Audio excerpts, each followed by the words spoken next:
siamo stati ricevuti da Federfarma, che ha capito la situazione, sostiene e si farà da portavoce alla Federfarma nazionale di quello che hanno detto le farmaciste e i farmacisti per riprendere la trattativa.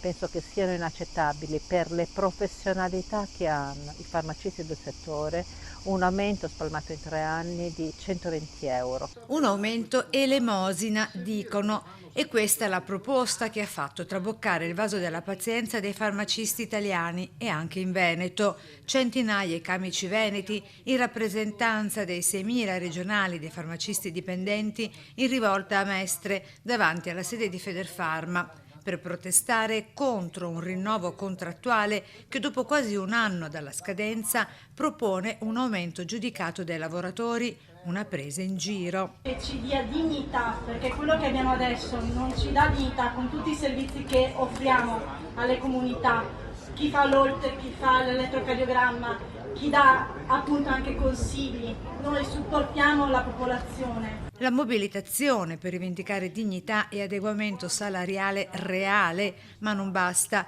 Di seguito spiegate le ragioni della carenza di personale nel settore. Abbiamo richiesto una revisione degli orari di lavoro perché molti farmacisti, cioè molti laureandi in farmacia, una volta che vengono a fare tirocinio in farmacia, che si rendono conto dello stipendio e degli orari che vengono fatti, compresi magari festivi, sabati e domeniche, decidono purtroppo di cambiare la propria professione. Siamo un presidio sanitario di prossimità, ma veniamo trattati come manodopera a basso costo, denunciano. Ho portato anche la mia testimonianza come farmacista dipendente in una realtà virtuosa dove comunque gli incentivi ai lavoratori vengono dati, quindi come prova che quello che stiamo chiedendo a livello contrattuale non è un'utopia ma è realizzabile. I farmacisti avvertono, se non ci saranno risposte entro l'estate, la protesta continuerà. Molti dei vostri cartelli dicono dignità, l'ha detto anche la vostra collega,